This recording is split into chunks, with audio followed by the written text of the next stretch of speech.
usually the people you lead are not exactly like you. Right. Right? Yeah. So even the way that you did it successfully, which still works for you, might not be the exact way that they need someone to guide them so it'll work for them. You'll hear this just broad statement, well, nobody cares as much about your business as you do. That's actually not been my experience.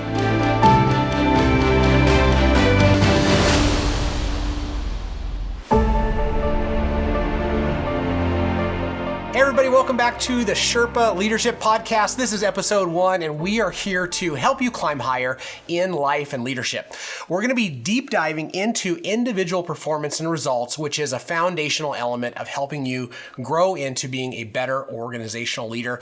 And as always, I'm here with my co-host, Chase Williams. What's up, everybody? Glad to be here. Yes. All right. So individual performance and results. Why are we starting here? Well, I think, Reed, we would both agree that, individual performance and results is kind of the cornerstone or the foundation, if you will, of good leadership or great leadership, right? And what we're really talking about is kind of this idea of self-mastery, or finding some level of success as an individual performer before you pursue this long climb and journey of leadership. Yes. Right? So what are some elements, would you say, of someone's thinking about, their individual performance and results? What does that actually look like practically? Yeah, so I think there's a couple things. One is, if you think about this a little bit like a highway, every highway has a ditch on either side. And of course, the goal is to not end up in either ditch. And as in coaching leaders and in navigating this highway myself, I find that there's two different errors that you can have as a leader. One is that you have a high level of success. So maybe you're a founder, you're a CEO, right? And you got where you're going by being a problem solver, by just getting stuff done. And now you are the bottleneck in your organization. And so you've made peace with individual performance and results, right? It is deep in your core, but now it's limiting your capacity when it comes to you being a leader, right?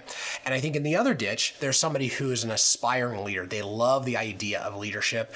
Patrick Lencioni kind of makes the assertion that everybody that starts a leadership journey does it with the wrong motives. Okay, tell me more. Well, there's this idea of, sometimes that like a leadership is this position and it's this thing and this is the people, somebody that people look up to and all of these different things. Fundamentally, it's a service and it's a responsibility. True. And the idea for somebody who is maybe a really good performer is that leadership is a path out of having to do that type of work. It's a path out of individual results and performance. And they're in for a really rude awakening, right? When they find out that it's actually much, much harder. So if we have these two ditches, right, this founder type that's an incredibly hard worker and has been working hard and getting results for a really long time, but might have a challenge in starting to succeed through others or delegate certain things. The other ditch, as you mentioned, is this person who has this fantasy of what leadership is and that it's somehow going to be easier than just doing the work, but we want to stay on the road. How does someone do that? What are some of the practical things we want to think about or help our listeners think about in terms of individual performance and results? Yeah, so if you're the person who has mastered individual performance and results, then you've had to make peace with this period of time in your life where you were in that crucible of mastering those particular skills. Okay. And those skills set this foundation. But now you're going to have to wrestle with this idea that I actually have to build a whole new skill set and I have to get results out of a whole new skill set, right? So what are the kind of things that, I'll pitch it back to you. What are the kind of things that somebody in a leadership position has to perform at? Like, what does that look like? I love that question, Reed. Like, if you think about the idea that someone who's a really hard worker and has been doing it for a long time, they're good at showing up, they're good at doing the things necessary to succeed. Sometimes they're not great about even creating cadence with the people that now they want to succeed through. Yeah. So they just kind of expect the others that they lead to show up like them. every day with their boots on to do the hard work and just get after it, right? Yes. Versus what another method of leading people well is creating that cadence with the other person, whether that's accountability or checking in to see how things are going, helping them remove roadblocks that might exist for them. Honestly, just understanding that usually the people you lead are not exactly like you. Right. Right? Yeah. So even the way that you did it successfully, which still works for you, might not be the exact way that they need someone to guide them so it'll work for them. Yes. And that's a new skill set for that kind of hardworking founder type that just knows how to do it, right? A good element of that, or a skill even, is learning how to communicate well what needs to be done. Yeah. And then learning to guide someone through that what based on who they are, their background, the skills they brought to the table, how far along they are on their mastery of those skills, right? Every Right. person's a little bit different. So those leaders are really needing to develop this idea of, okay, I know how to do it, but how do I communicate, teach, Right. train, help people over the roadblocks that they experience so that they can get similar results to what I've gotten all these years? Yeah, and there's this fundamental mindset that I see a lot of founders have, and that is, it's the whole like I had to walk 10 miles uphill both ways in the snow. Yeah, sure. Right?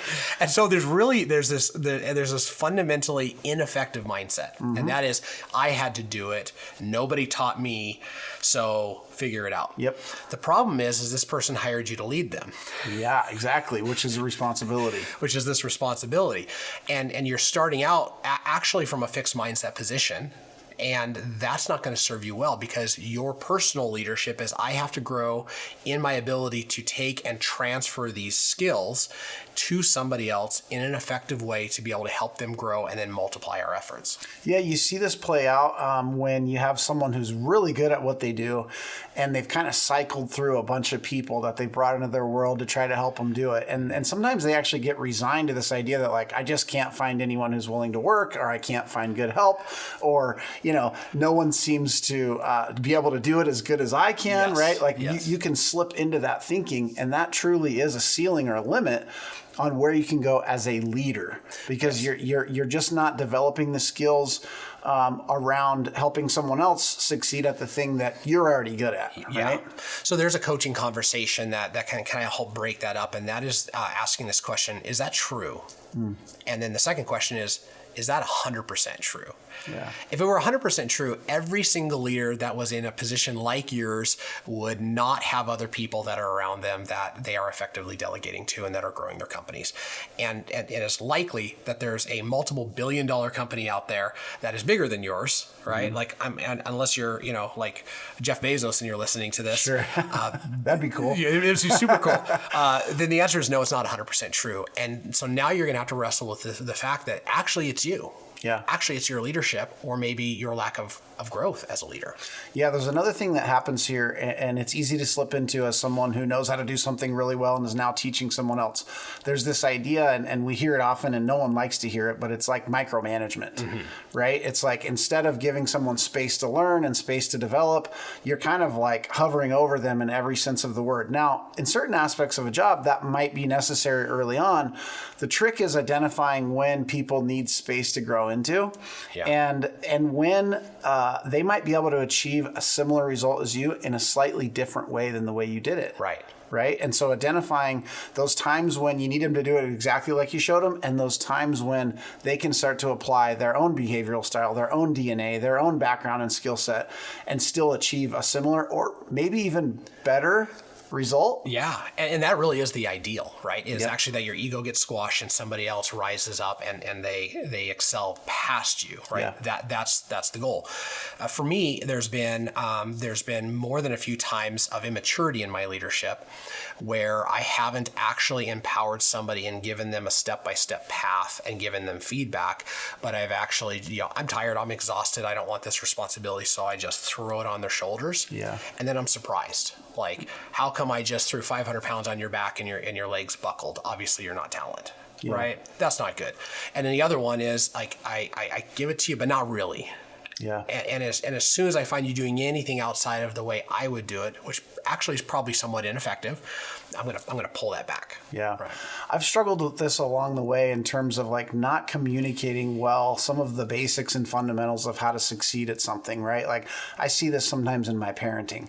I just kind of expect my kids to know everything I know, right? And I don't know why that is. It sounds dumb when you say it out loud, but yeah. I show up sometimes that way in leadership instead of understanding that I have to go all the way back down to the fundamentals and give a lot of rationale of why we do it this way and why that's important and how these things are interconnected, right? And it's challenging because for someone who understands something very, very, very well, to explain it in what feels like an elementary fashion can actually be hard. Yeah. And yet it might be exactly what that person needs so that they're able to understand what the goal is and how everything's interconnected and then how they can move forward. So it's actually slowing down to speed up. Yes. Rather than just saying, well, hey, Reed, like you're here and you should know everything I know, so let's just get to work, right? That's sometimes the trap we fall into, and that's just usually not as effective. Yeah, one of the limiting beliefs I think that I hear from leaders that are just these high level individual performers is, you'll hear this just broad statement, well, nobody cares as much about your business as you do. That's actually not been my experience. It turns out that wasn't my experience growing up. My dad was a caretaker, and he genuinely cared more about the things that were under his stewardship than the owners did. So I got to see that modeled. And I've been in business now for years with people, and I think, gosh, there are times where I'm about to make a stupid decision and they'll fight me over it because they actually care more in that moment than I do. Love that. So it certainly doesn't have to be that way. The other thing is there's this almost arrogance or egotistical look at this that like people don't actually care about their life. Because if they're in business with you, they're fundamentally growing their life. Yeah. And a lot of people do care about that as much as you do, and they see their life and their goals tied to this direction that you guys are going together. So it certainly can be true, but it's also not always true. Yeah, and it can be really hard to delegate responsibility or give up certain things inside of your business as a leader when you are really good at them, right? Think of it this way. Like if you've been doing something inside of your business for 20 years, like there's a really high degree of certainty that you have a mastery around that thing. Yes. And someone else that expects you to lead them and you want to be successful comes into your business, into your world, and they're actually pretty good at it, but they're only about 80% as good as you are because you've been doing it for 20 years, right? Well, Dan Martell says 80% done is 100% awesome. Yes. But there's that tension between they might not be as good as you yet, right? And yet how can you still give them, delegation of authority, empower them to go and be successful, and then guide them to one day being as good or better than you if that's possible. That's a real friction for someone who's kind of maybe actually pretty good at the thing. Yeah, absolutely. So when we get to our next episode, spoiler alert, we interview Mike Monroe, and instead of this binary, like I do or I don't, he has a 6-part process for how to effectively delegate that is just absolutely fire from somebody who is outstanding at individual results and performance. Right? Love that. So I want to now talk about the other ditch on the analogy of the road, right? Yeah. And that is kind of as you framed it up. It's this person that aspires to be a leader, but maybe hasn't gone through enough individual performance and results themselves because they think it's going to be cool, or there's just this aspirational piece to who they want to become, ego, whatever you may call it, right? And so they're trying to ascend into a leadership role before going through the crucible, before taking their licks, if you will, or having success at a thing for long enough. Tell us about that a little bit more. Yeah, so you have that, and I'll do like a little asterisk, and that is that there's somebody that's just flat out exhausted. Right? Like they've been doing something at a high level, and now they're just like, I'm going to be a leader because I just don't want to do this anymore. Yeah. Right? So they both kind of fall into this bucket. Yep. And the challenge, I think, is that when you look at what are the most important things in life, are they things or are they people? Right? My answer is it always comes back to people. Sure. And I would say, what is the harder thing? Is it a thing or is it a person? It's a person. It's a person. When I look in the mirror, I find myself harder to lead than anything in my life. Yeah. Right? And so when you get to that place where you're just like, hey, I want to lead people for whatever the internal, makeup is, you are going from something that's easier, even if it's really hard, to something that's fundamentally harder, less mathematical, more emotional, and prone to, I figured this out yesterday and I nailed it, and today I don't have any idea what just happened and what changed, right? Well, what changed is that person went to bed, they had bad pizza, and now they show up as a totally different person. And I have to be able to pivot and do that as a leader. Sure. So how do you navigate this idea of, I'm now stepping into leadership, and it's my hallucination is, I don't have to be a performer anymore. I don't have to actually get results, or I don't have to do the job anymore. I'm just going to lead. Well, I want to point out that this idea is as old as time, right? It's biblical even, like, don't point out the splinter in your brother's eye if you don't take the log out of yours, something like that. Yes. It's just easier to point it out in others than it is to fix it in your own life, right? Yes. I think that one of the practical things that you want to think about is, have you developed the habits, right, and the skills of something that you're about to lead someone else in? Yeah. Right? Because that's going to be very, very valuable. And by the way, if you haven't, people have this ability to see through that pretty quickly. They do. Yeah. Right? And so when you think about the habits that you're developing, you think about the ways that you're thinking. We'll talk a lot about fixed mindset, growth mindset as two different ways of thinking. Those are things that you want to be developing not only before you become a leader, but ultimately forever. Yeah. And I think the other practical thing that you want to think about here, and you mentioned it, is if you think that becoming a leader is going to be easier, I want you to toss that to the side. That's not real. It's just not real. It will be fundamentally harder, right? So if you're wanting to get away from doing certain things in your business that you've done for a long time, that's actually not a bad idea. But understand, it's like climbing a ladder, right? If you let go of one rung, you have to have a firm grip on the next rung in order not to fall off the ladder. Right. So it's a good analogy for leadership. You might actually stop doing something in your business because you're going to delegate that to someone else. But understand that you're going to be grabbing onto something else that then you'll need to perform in as the leader. And more than likely, that thing is harder than the last thing. Yeah, I mean, it's, if we even just go back to the Sherpa analogy, right? The higher you climb on the mountain, the thinner the air gets, the harder it is to breathe, the fewer people can help you. Right? Yeah. Like everything gets harder, everything gets more limited. And by the way, everything gets better in so many ways, right? And just because it's such a cool experience, but it is harder. So, McKinsey and company did a study, and in the study, what they found was that leaders that focused on being somebody who was dedicated to their own performance and results, they created a culture that was dedicated to individual performance and results. And the study found that they created 4.2 times the results compared to other leaders that did not focus on, meaning track and actively grow in and set goals around their own results. Yeah, think about this from a household perspective, right? If I want to teach my kids that, let's say a good habit would be reading books, right, as an example, but all they ever see me do is sitting around on the couch scrolling through my phone. Right? Like, I'm not modeling for them what is a good habit, right? Well, the same thing in business. If I'm the leader and I'm showing up in a way where I don't have something that I'm focused on, something that I'm focused on being good at, something that's delivering value to the people and the organization on a daily basis, if they don't get to see that, what are the chances that they show up and do the same things in their area of expertise or their silo in the business, however you want to think about that, and become successful at it? It really becomes a culture of demonstration. Right? Like a do as I do, not as I say, which is the opposite of how we tend to think about it, right? Yeah. And so I think that you're right about that. It's like, okay, if we know that building a culture of performance, right? A culture of results is important, then what are we doing every day as leaders to demonstrate that for those that we're hoping will show up the same way? Yeah. And so one of the weirdest days I've ever had in my business, I would say it was one of the harder days, was the day after I handed over the reins of my company to a new person as the CEO. Because up until that point, I knew what a productive day looked like. I knew what leading and producing side by side looked like, and I knew all the tensions and all the hardships of that. And I passed the baton finally, right? After many years of navigating this. I woke up the next day and I had no idea what a productive day was going to look like. I woke up the next day and I'm like, I don't know what to do. right? Because everything that needed to be driven through individual performance and results for me at this new level in my company was unknown to me, and I hadn't prepared for it. I hadn't even, it's kind of like parenting adult kids, right? Like nobody ever talked to us about that, and all of a sudden you blink and you have adult kids. Like, I don't know what to do. Yep. Right? Am I done parenting? Oh, definitely not. Definitely not.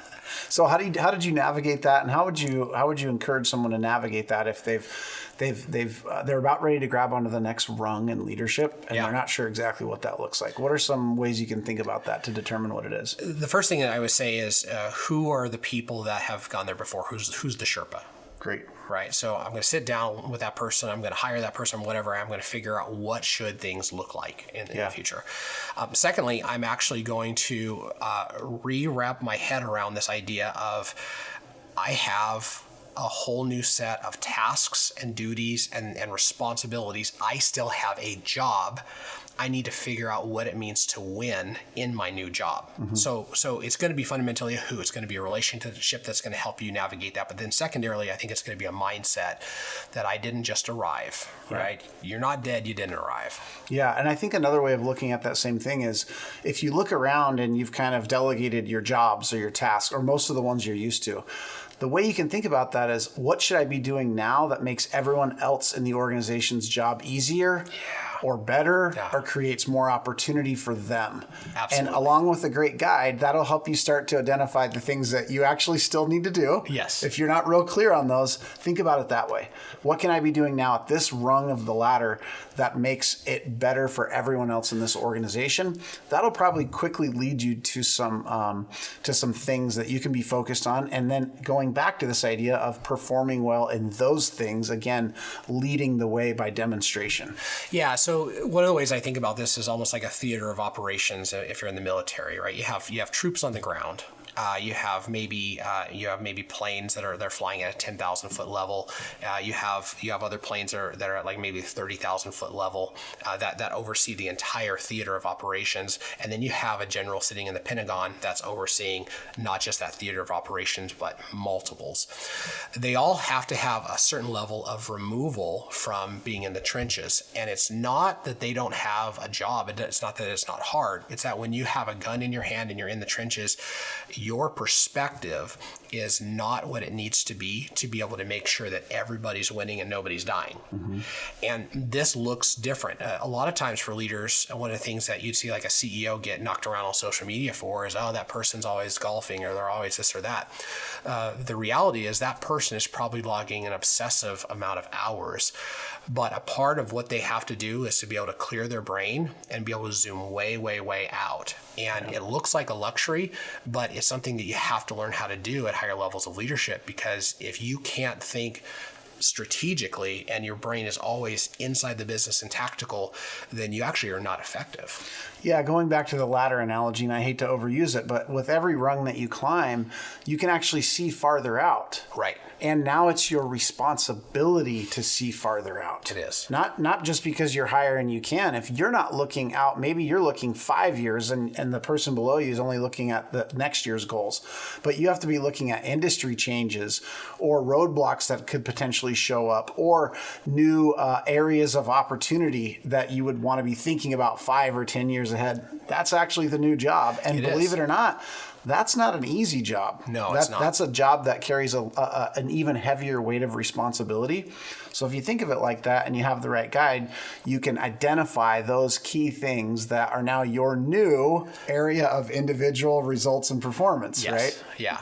You know, one of the interesting things that I think kind of in just in the world of leadership is there's maybe a theory that's easy to latch onto, and that is if you grow in your leadership capabilities, if you grow in your leadership skills, you can go from industry to industry to industry and be effective. And it turns out the research says that that's it's not that it's not entirely true, but it's highly compromised. Yeah. And the reason is that I think there's two reasons. One is that you lack empathy for people who are actually doing the job. Because you've not done it. You haven't done it, right? And it's just like a professional football coach. Like, you may not have been the best player, but man, you've been hit a few times. That's right. Right. When that kid gets hit and he's laying down for a little bit of time, you know what that felt like. Like, you know what it means to get your bell rung, right? And the other thing is that the higher you go, the more responsibility you have to understand the nuances of the industry, the competitive marketplace, and all of these things that are really, really hard to know if you actually haven't spent any time mastering that industry. Yep. It's also easy to get fleeced. It's easy to not be able to know what performance metrics people need to be able to hit and what their capacity should be inside of that business. So there can be this idea of like, I want to get to a place of leadership and then I can go do whatever because I'm bored with this vertical I'm in. Doesn't mean it can't transfer. It absolutely can. But I would say one of the biggest things for growing up in leadership and in whatever vertical you're in is this level of maturity that's making peace with boredom.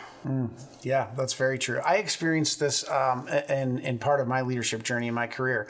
I actually was in leadership in a Fortune 100 company, big tobacco actually. Yeah. And I was in leadership of some different sales teams. And ultimately, when I transitioned into real estate many years ago now, I noticed very quickly there were some key differences in leading people in these two industries, right? You go from corporate America where, everyone's W-2 salary sort of, folks that work for you, meaning that you pay them to do a job. Sure. Right?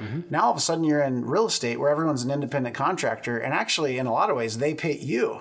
Yeah. So it was very different. And the way that you had to go about leading independent contractors versus W-2 employees, a lot of similarities, by the way. Good leadership is good leadership. Yeah. But there were some key differences. And I think that's similar to what you said, which is like there's this idea that if you have a level of expertise, level of mastery, level of depth of understanding in your industry, you can be more strategic. You can understand what the decisions that you make or others that you lead make are going to impact in other areas of the business. You can see a little farther because you understand some of the dynamics of the industry. So I think that's important for people to understand and be aware of in terms of the value that brings in their leadership journey. I love it.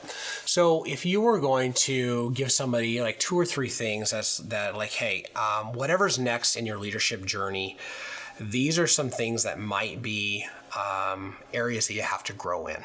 Like if you want to continue down this road of being able to get individual results, what would you say? What are the things that somebody needs to make peace with?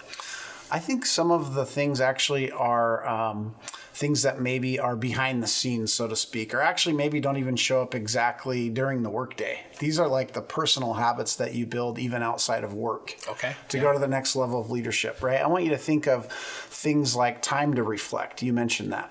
Sometimes you get to a certain level of success in the business just by putting your boots on every day and getting after it, right? And that's a good thing. That's required as well. But you haven't built habit around setting time aside for thinking ahead. Yeah. Planning farther into the future than maybe you've had to in the past. That would be an example. Even just self-reflection of some of the lessons that you're learning as you go along in your leadership, or reflecting around the people that you're serving and what their needs may be, right? So this could look like journaling, something like that, creating space in your life, in your world to develop these good habits. Another one is learning itself, right? What is it that you're reading? What is it that you're listening to? What is it that you're consuming that's helping you understand your new area of responsibility when you have mastery at the next rung down? Right. But now you're kind of a newbie on this rung. You have a lot to learn now. You got to go back to school kind of. Absolutely. Right? Yeah. And you mentioned earlier, I think one of the ways of thinking is that others have gone before you.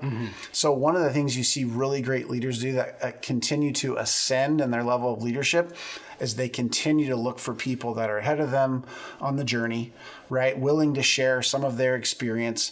And they just are really good networkers in terms of, hey, I'm not the only person that's had to ascend to this next level in an organization, in an industry, et cetera. So you'll watch these people and they spend more time having good conversations with other people that they can get value from, and of course, delivering value back the other way. Yeah. That's a habit. That truly is a habit. Absolutely. It also makes me think, just kind of listening to you talk, it makes me think about the ability and willingness to self-impose structure.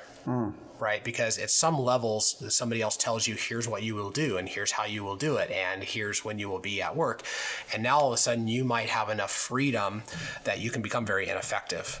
And so somebody who's going to grow in leadership is going to be able to lead themselves and actually be their own boss at a very high level. Because if not, that freedom can kind of like erode itself. Yeah, I always say freedom and flexibility are a double-edged sword. Yes. We all want it, but sometimes when we get it, we're not very effective with it. Yeah. Right? You see this happen in real estate. We're both in real estate as part of one of our businesses. And you see people get into real estate because they want freedom and flexibility. Right? Yeah. They've been in maybe the W-2 world, and they've had a job and a boss for a lot of years. And they're like, oh my gosh, I just want more freedom and flexibility, which in and of itself is not a bad thing. Right. And then all of a sudden, they can't get out of bed before 10 o'clock. Right. Or they have this schedule that's all over the place, and they lose effectiveness at doing the things necessary to succeed. Yes. Right? And it's because no one's making them or telling them. Yeah. It doesn't mean that they can't get there. It means that they were so used to that. Now they have freedom and flexibility, and they've not learned how to self-regulate. Right. And or they've not brought people into their world that can help them learn how to do that in a new space in their life. Yes. Right? Absolutely. Kind of the last thing that I'm thinking about around this is really what maybe you can't afford anymore as a mindset. And it comes down in my mind to issues of identity, all right? If I just say, I'm not a goal-oriented person, I'm not a blank, okay, but you just turned a lack of skill set into an identity, which makes it more concrete, harder to break down, and much more risky to your future. Yeah. Right. So if you're a leader and you hear yourself saying things like I'm not this way and I'm not this way and I'm not this way, there's an element of that maybe tiptoes around this idea of self-awareness. But man, it becomes identity really quick. And if you start identifying with things that are not effective, you will ultimately become ineffective. Yeah, we see this a lot with small business owners, right? That someone who's like a founder type who founded a small business, they're really effective maybe at sales or acquiring customers and taking great care of them. And then ultimately they bring other people into their world, should they choose, to lead through being successful in sales. And again, they start climbing the ladder of leadership, but they'll say things like this: I'm not really a numbers person, so I don't look at my P&L. Yeah. Or right, like that's just confusing to me.